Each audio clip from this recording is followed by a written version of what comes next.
In the desert, the whole community grumbled against Moses and Aaron. The Israelites said to them, "If only we had died by the Lord's hand in Egypt. There we sat around pots of meat and ate all the food we wanted." Amen. Come on. But you have brought us out into this desert to starve this entire assembly to death. Then the Lord said to Moses, "I will rain down bread from heaven for you. The people are to go out each day and gather enough for that day. In this way, I will test them and see whether they will follow my instructions. On the 6th day, they are to prepare what they bring in, and that is to be twice as much as they gather on the other days." That evening, quail came and covered the camp. And in the morning, there was a layer of dew around the camp. And when the dew was gone, thin flakes like frost on the ground appeared on the desert floor. When the Israelites saw it, they said to each other, "What is it?" For they did not know what it was. This is the word of the Lord. Our speaker today, this evening, is Meg James. Woo. Meg works in a charity in Southampton that cares for some of the most vulnerable children and families across our city. She is also married to Tom, and big news, I've just found out that endorsed by Tony the Tiger himself, has a Frosties sponsored 25-meter swim badge. Whoa! So Meg James! Woo!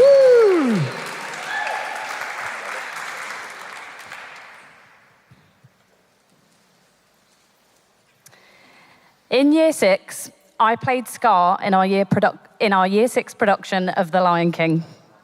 There I am.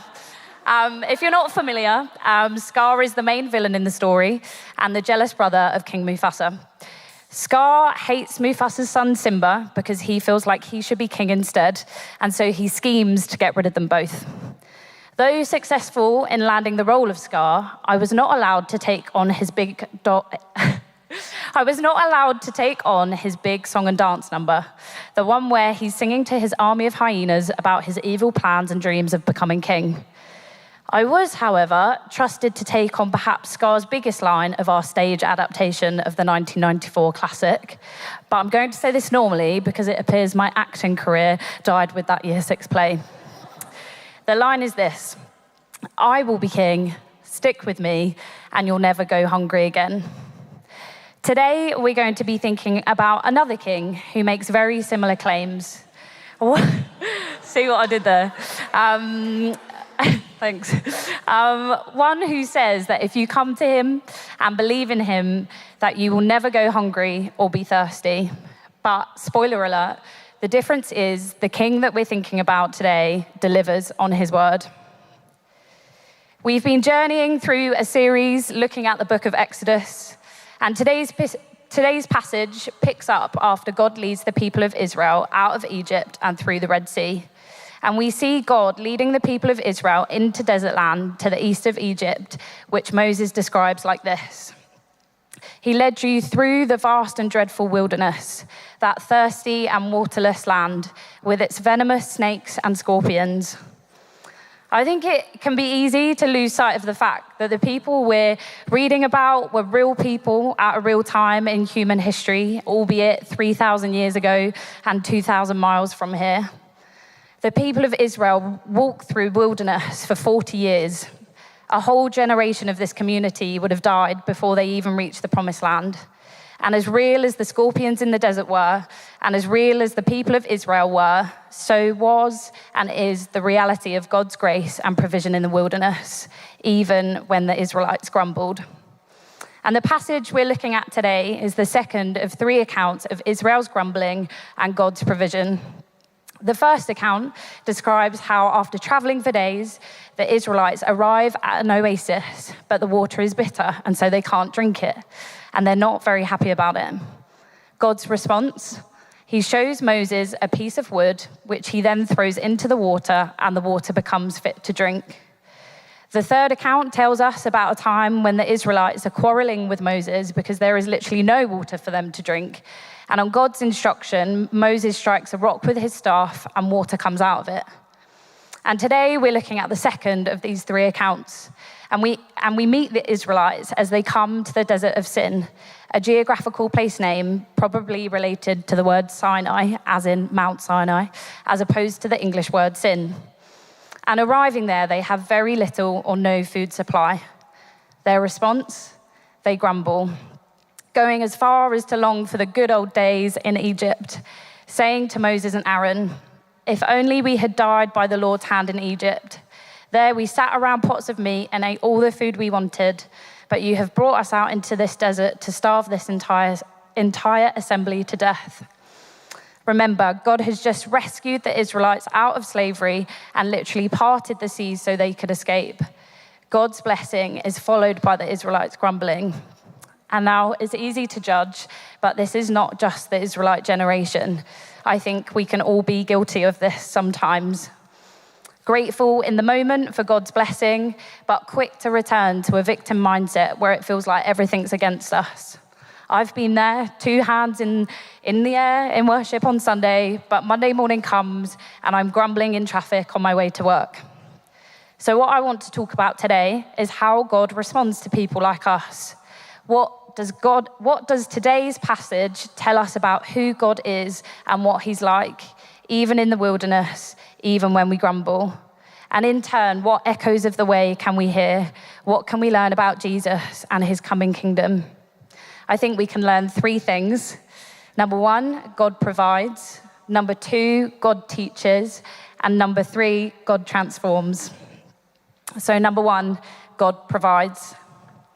Then the Lord said to Moses, "I will rain down bread from heaven for you." I don't know about you, but I feel like this is giving big time cloudy with a chance of meatball kind of vibes. There it is. But remembering that this was a real time, real place, real people, let's take a look at how this actually played out. The Lord said to Moses, "I have heard the grumbling of the Israelites. Tell them, at twilight you will eat meat, and in the morning you will be filled with bread. Then you will know that I am the Lord your God." That evening, quail came and covered the camp, and in the morning there was a layer of dew around the camp. When the dew was gone, thin flakes like frost on the ground appeared on the desert floor. When the Israelites saw it, they said to each other, "What is it?" For they did not know what it was. Moses said to them, "It is the bread the Lord has given you to eat." The people called this bread manna, which sounds like the Hebrew for the three words they spoke when they saw it. What is it? And if you're anything like me and you're wondering how thin flakes like frost on the ground is bread, we can read in Numbers 11. Manna was a seed-like substance with a shiny appearance like resin. The people went around collecting it and ground it between stones or pounded it in a fine mortar. Then they boiled it in a pot and shaped it into cakes. It tasted like a delicacy cooked in olive oil. God provided actual bread. This is miraculous provision. God feeds his people by hand in spite of their grumbling, supplying them with all they need to sustain them throughout their journey. This is Jehovah Jireh, one of the names of God, the Hebrew meaning the Lord will provide. Imagine how the Israelites felt as they were walking through the desert. Tired, hungry, thirsty, very hot, a bit like we are all right now, desperate for food for themselves and their family. And then food appears miraculously, enough for them and their entire community. This is the same thing that God does for us. What God is demonstrating here through the provision of physical food, he then fulfills in himself. Jesus is the bread of life. What might this carb-related miracle remind you of? Perhaps Jesus feeding the 5,000 comes to mind. The story in the Gospels where Jesus took 5 loaves and 2 small fish and somehow fed 5,000 people with leftovers to spare. Shortly after Jesus performs this great miracle, he is speaking with the crowds at a synagogue in Capernaum, and he says to them, and listen up because this is incredible. Very truly, I tell you, it is not Moses who has given you the bread from heaven, for the bread of God is the bread that comes down from heaven and gives life to the world. Then Jesus declared, I am the bread of life. Whoever comes to me will never go hungry, and whoever believes in me will never be thirsty. Just as physical bread is required for survival in the wilderness, so too does Jesus give us life. Just as bread gives us strength, so too does Jesus sustain our very being. Just as bread is required to prevent physical hunger, so too does Jesus satisfy even the deepest longings in our soul. And I think it's important to say here that Jesus offers us far more than just spiritual nourishment. Jesus offers complete, holistic, total, transformational, everlasting nourishment, which restores our very being. How do the crowds respond? Just as the Israelites did, they grumble. How can this man claim to have come down from heaven? Why is he describing himself as a carb? Jesus continues, I am the bread of life. Your ancestors ate the manna in the wilderness, yet they died. But here is the bread that comes down from heaven, which anyone may eat and not die. I am the living bread that came down from heaven. Whoever eats this bread will live forever. This bread is my flesh, which I will give for the life of the world. Here we see Jesus providing for us once and for all, this time not with physical bread, but with his body offered up for us on the cross. The death he died that we might live, not just in this life, but forever with him. It's what we've just been singing about. Jesus died for those who grumbled at hearing the truth of who he is. He died for every single one of us. He died for you, he died for me, because he loves us, even when we grumble. What a gracious God he is. I wonder whether you feel like you're journeying through the wilderness at the moment, or perhaps you know someone who is. Perhaps money feels really tight. Perhaps you're struggling with ongoing health issues. Maybe you're wrestling with doubts and questions. I wonder whether you need to be reminded today that God provides, that in Jesus we can know strength and sustaining power, and that transformational and everlasting nourishment is on offer today. There is a well-known hymn that was written in the 18th century. Let us make the words our prayer. Guide me, O my great Redeemer, pilgrim through this barren land. I am weak, but you are mighty. Hold me with your powerful hand. Bread of heaven, feed me now and forevermore. Feed me now and forevermore. So point number 2, God teaches.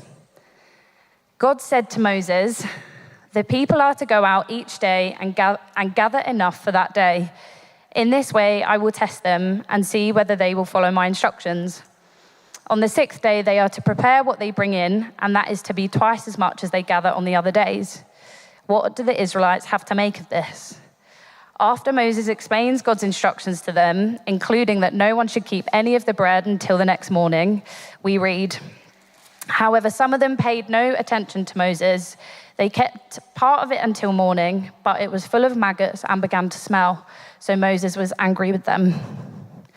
Guys, something really exciting happened to us recently, and we got our new brown food waste bin. Anyone else? No? Okay. Well, we're very excited. Well, I'm very excited about it. But we live in a flat, and when I took the food waste out to our communal bins the other day, just like Moses, I was also met with maggots. Not good, guys. The maggots in this part of the story show us that the Israelites are struggling to rely on God. God doesn't just then give them a lifetime supply of manna. He continues to provide enough bread for each day for 40 years, forming them through daily dependence on him. And hoping that the Israelites would continue to become a people that rely on God, Moses tells this story to the new generation of Israelites in Deuteronomy chapter 8 as they approach the promised land. Remember how the Lord your God led you all the way in the wilderness these 40 years to humble and test you in order to know what was in your heart, Have you ever noticed that when you're under pressure, when you're tired, when you're hungry, that you can learn a lot about yourself? Perhaps you've tried out the practice of fasting, and some of this sounds very relatable. In a similar way, times of wilderness can reveal what is in our hearts. In Exodus, God is revealing what is in the Israelites' hearts, whether their hearts are full of faith and trust or full of doubt, fear, and grumbling. God provides daily bread for 40 years, teaching the Israelites to put their faith and trust in him. Seasons of wilderness can rarely be fast-tracked, but they can be an opportunity to yield to God's teachings and the transformation of our hearts. Why take the Israelites the long way round to the promised land? The wilderness is not a detour, it's God's classroom. And this isn't just an Old Testament thing. Jesus himself knew what this reality was like. Jesus knows what it's like to journey through and be tested in the wilderness. After Jesus was baptized, in Matthew chapter 4, we read, "Then Jesus was led by the Spirit into the wilderness to be tempted by the devil. After fasting 40 days and 40 nights, he was hungry. The tempter came to him and said, 'If you are the Son of God, tell these stones to become bread.'" I mentioned earlier that God miraculously brings water out of a rock for the Israelites. Why not just turn some stones into bread now? I know I would if I could. But how does Jesus respond? Jesus answers, "It is written, man shall not live on bread alone, but on every word that comes from the mouth of God." Jesus relies on the Father. Here, Jesus is repeating famous verses from the chapter we were just in Deuteronomy 8. Man shall not live on bread alone, but on every word that comes from the mouth of God. And his point is this: as human beings, we need bread, but even more fundamentally than physical food, we need a word from God. Ultimately, the Israelites weren't supposed to rely on the manna itself. They had to learn to rely on the one who promised to rain down bread from heaven, the God who provides. And it's important to say that God's provision is big enough to meet every kind of need that we have. Preparing for this talk, I've had to navigate feelings of doubt in my own ability, especially compared to others, doubt that I'd have anything worth saying, doubt that any of this is true anyway. But through all of it, through prayer and his sustaining presence by the Holy Spirit and through others, God has provided me with the faith that I need, helping me to believe that his word is true and that he is a God who speaks. Even to stand on this stage now, God is providing me with courage. I choose to believe that after this talk, God will provide me with peace and trust in him, not just for today, but every day. For 40 years, the Israelites were continually becoming people who put their trust in him. For 40 days and 40 nights, Jesus relied on the power and presence of the Father. I wonder whether you're struggling to rely on God. I wonder whether trusting in God feels particularly challenging at the moment as you're journeying through a time of wilderness. I wonder whether you're feeling anxious about what the summer holidays or September might bring. Perhaps you keep finding yourself putting your trust and hope in things that you know can't deliver in the way that Jesus can. May we always pray as Jesus taught us. Our Father in heaven, hallowed be your name. Your kingdom come, your will be done on earth as it is in heaven. Give us today our daily bread. Now, the third and last point, God transforms. God isn't just teaching the Israelites to rely on him. He is transforming them into a people of generosity, which is the whole point in the first place. As God says to them in the previous few verses, just before the maggots show up. This is what the Lord has commanded. Everyone is to gather as much as they need. Take an omer for each person you have in your tent. An omer being a unit of measurement, possibly about 3 pounds or about 1.4 kilograms. The footnote in your Bible should tell you. I don't know about you, but if I was hungry and walking through a desert and then some bread appeared, I think I might be tempted to measure out a few more omers for myself and my tent mates. But unlike the instruction to not keep any bread for the next day, It seems the Israelites did pretty well at following this instruction on first attempt. The Israelites did as they were told. Some gathered much, some little. And when they measured it by the omer, the one who gathered much did not have too much, and the one who gathered little did not have too little. Everyone had gathered just as much as they needed. By instructing them to gather only what they needed, God is showing them how to share with one another and live together under his care. He teaches them to trust in him for the manna so that they can share it with one another. Because the whole point is that as they trust in God, the Israelites are freed up to become people of radical generosity, even in the wilderness. And here's the key thing. God's provision isn't just about receiving for ourselves. This isn't just about personal comfort or individualistic consumption, like so much of our culture. God is Jehovah Jireh, the one who provides so that you can love and provide for others and become a person of generosity in the world. We see the early church live this out. Acts 2. All the believers were together and had everything in common. They sold property and possessions to give to anyone who had need. Every day they continued to meet together in the temple courts. They broke bread in their homes and ate together with glad and sincere hearts, praising God and enjoying the favor of all the people. And this is all rooted in the example of Jesus, who was radically generous with his whole life, ultimately displayed in the greatest act of self-giving love upon the cross. And he calls us to live the same way, to trust in him so that we can be freed up to love others. Generosity flows from trust in God's provision. And I pray that as we grow in faith for daily bread, that even in times of wilderness, we would be and continue to become people of radical generosity.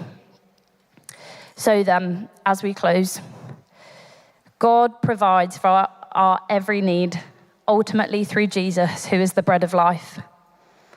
God teaches us to trust in him for all we need, enough for each and every single day, now and forever. God's provision isn't just about receiving for ourselves, but it is from this place of trust in him that we are called to become people of radical generosity. And all of that is true, even in times of wilderness. Shall we stand together, if you're able? And we're going to respond in prayer. And I'd love to invite Meg up to lead us in that.